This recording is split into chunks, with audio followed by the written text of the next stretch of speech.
The reason I'm standing here, early in my career, I was in an organizational situation. I was working for a company in Silicon Valley, California. I was a programmer. And I was in an organization. My ambition at that time was to just become a world-class programmer. Computers were cool, right? It was the early days. It was the days of the wooden computer. But you got feedback from, and it was really cool. But I was in an organization that was in turmoil. And people were walking around the halls. The phrase they were using, we don't communicate around here. They hadn't got a product out the door in 2.5 years. They were one of these success stories with the first product. In Silicon Valley, it's the second product that's a challenge, right? The first one gets you into the game, but what do you do then? And at that point, there was 40% turnover. Mostly the veterans, mostly the people who'd been in the success story were leaving. And I looked at that and said, I think I'll leave too. So I put my resume on the street.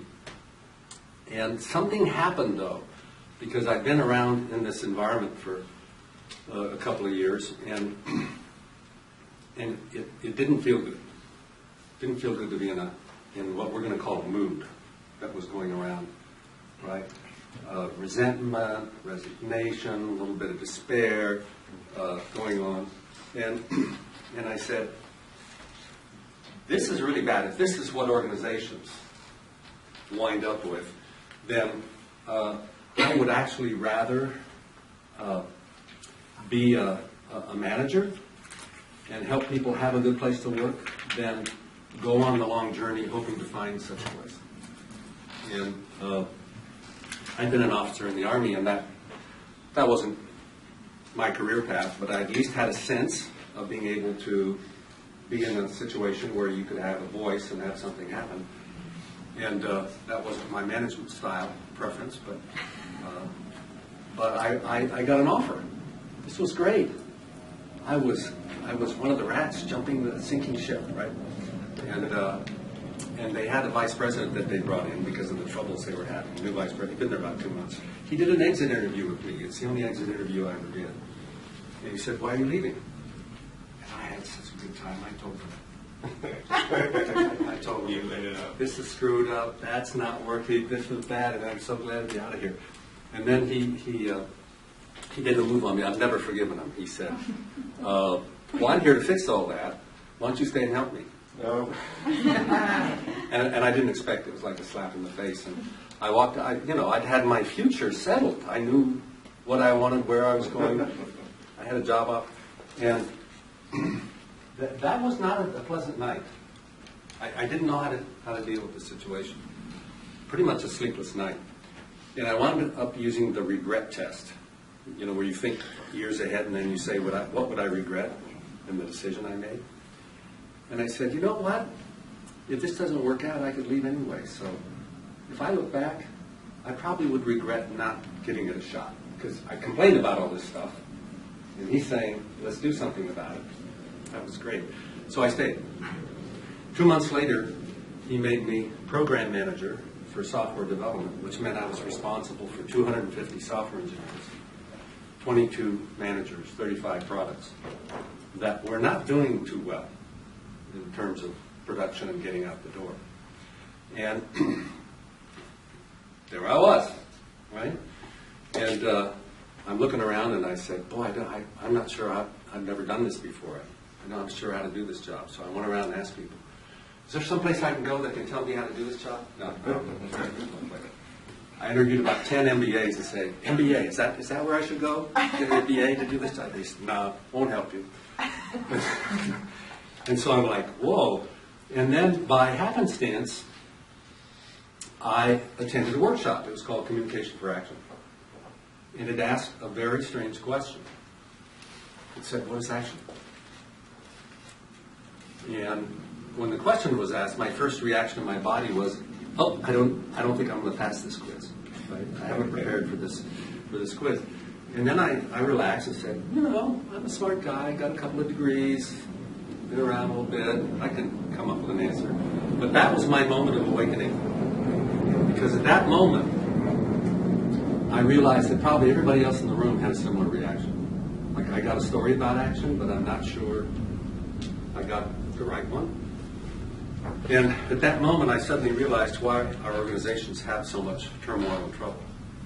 That we use words like action, leadership, and management, like we know what they mean, but we don't even have a clear operational sense of how to do it.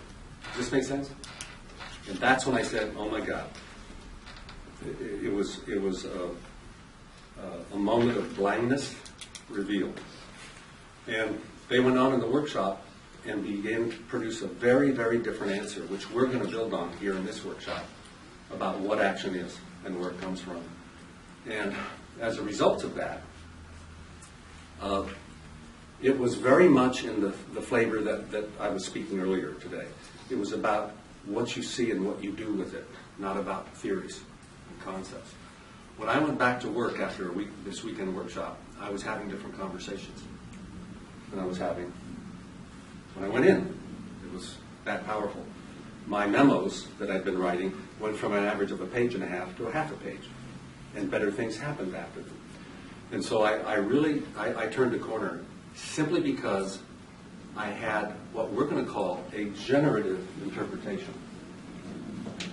Let me use this word, generative.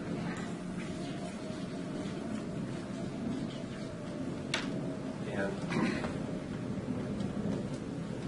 a generative interpretation, the reason we use the word generative means an interpretation in which you can see what is being spoken about.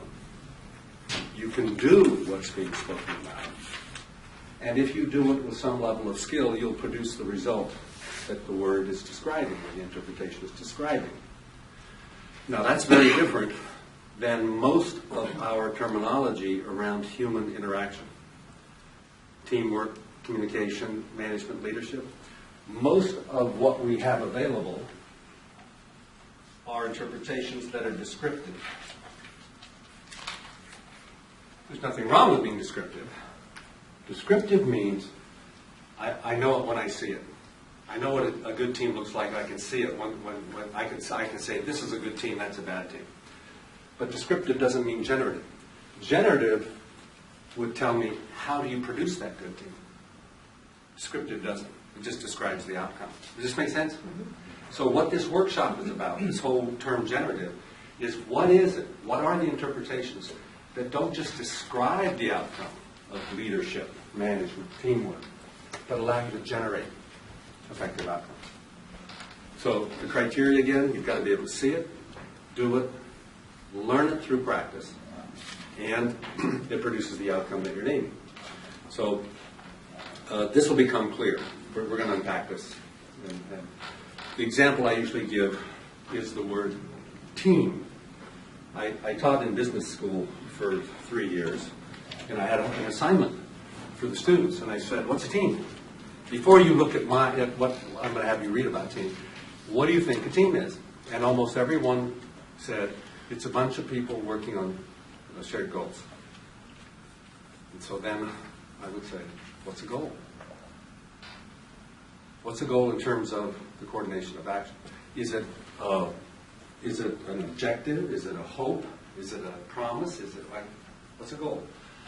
And then I also said, what does it mean work together? If your interpretation of a team is working together, how do you do that? How do you do that in a way that it produces what we call a team? Does this make sense? That's descriptive. And the interpretation we're going to work with, it may not be totally clear right now, but it will be these 3 days. A team is a group of people who share a promise. Now, right here, by using the word promise, I'm describing you can see, you can do, that produces a certain outcome. The outcome it produces is coordination of action. The team makes a shared promise. Most groups and organizations that I work with that are called teams are not teams. They don't have a shared promise. And so they're working together. And I call them work groups. And they have a certain level of effectiveness. But it's a whole different deal to have a conversation which, do you commit to this promise of the team personally? If you have a doubt about the promise or the team and everyone else on the team, a whole different set of conversations show up. So a team is a group of people that share a promise. They coordinate action to fulfill it. And we're going to really go into this coordination dimension in order to satisfy the customer for the promise. A lot of people I know that are on teams, particularly in the technical fields, don't have customers. Customers, you mean those people that don't know what they're doing? I'm the expert here, right? Is this making sense? So there's a little background we need to provide here, but what I just gave you was a generative interpretation of the team, not a descriptive one. When you know how to have shared promises, the conversations have shared promises, coordinate action to fulfill them, and satisfy customers, you will produce effective teamwork. Does this make sense? And that's what we're going to be doing this whole 3 days. So, given that we're going to do that, what is this phenomenon we're dealing with that I've mentioned here called blindness? Blindness is not ignorance. Ignorance means you don't know something, but you know you don't know. For example, I'm ignorant of accounting. Where's John? Right? So, John, I am so thrilled there are people on the planet who are experts at accounting and that I could hire or help me with this, because that's not my particular passion or skill.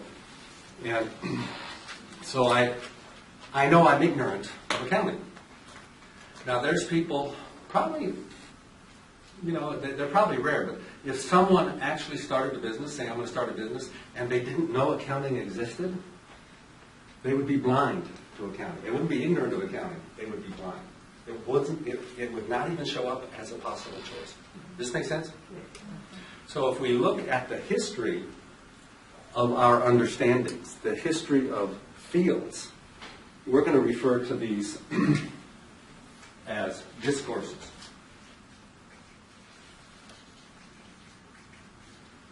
What we mean by discourse is a set of conversations that has been organized, that exists historically, and that is known to produce interpretations and practices that produce certain outcomes. Accounting is a discourse. Chemistry is a discourse. Right? And if you're going to be an accountant, there's some standards for that discourse, and you have to know the distinctions, you have to be able to do the practice, or you're not a practitioner of the discourse. Now, accounting's got a lot of rules and a lot of history, and it's pretty well organized, but management and leadership are also discourse. But they don't have the same structure as accounting. This make sense? It's still a little mysterious. And when my colleagues and I see a field in which there's this lack of clarity, and usually lack of results, lack of assurable results, what we know is going on is blindness. That there's phenomena involved that the people in the discourse are not aware of. Let me give you some historical examples. So, did you know that the world is flat? And that if you sail too far, you'll fall off the edge of the world? That was a story that was true at one point of our history. Does this make sense? And it was a historical shift in the discourse for people to even consider that the world could be round. And it took some pretty brave souls to go against the common sense. That was a shift of what we call the observer. We'll use that O to represent an observer. What is an observer? An observer is you. An observer is a human being. An observer is someone who has a set of distinctions with which they see the world. And we have this mainstream common sense from our history with science that somehow we're looking at the same world. We're not. And we've kind of left out you have, in science you have to be objective, not subjective. So we've left out the observer. But in fact now science is actually beginning to have theoretical foundations to say the kind of interpretation that the scientist brings will shape the kind of answers that are discovered. Mm-hmm. So the observer is beginning to show up again. And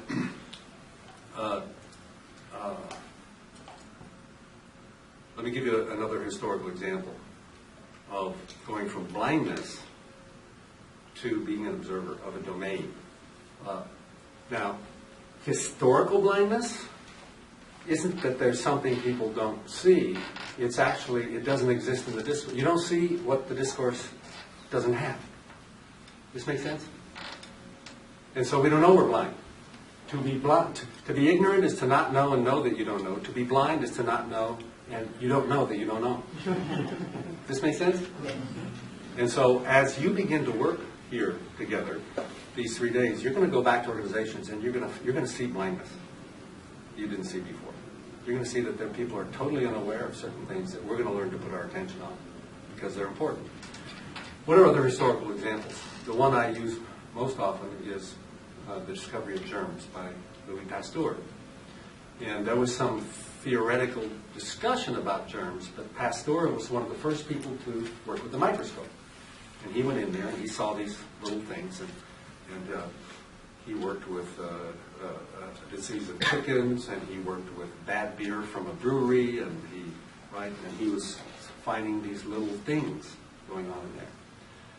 But his brilliance wasn't that he saw things in the microscope. His brilliance is he did experiments, and he says, he validated a new distinction. He says germs cause disease. And when that became a new part of the common sense, a new observer showed up. New practices showed up. Now, one of the phenomena before Pasteur discovered germs and the follow-on consequence, Lister and other people started to develop practices of antisepsis, of clearing germs from things. And before that, there was a phenomena that women in childbirth in hospitals had a much higher mortality rate in hospitals than out of hospitals. Fascinating, yeah? And no one knew why. They had theories of ether and this and that, but, you know. And what's a hospital? A hospital is full of doctors and nurses and healthcare workers that are very committed to healing. And they're working their asses off. And they're doing the best practices. And they were blind.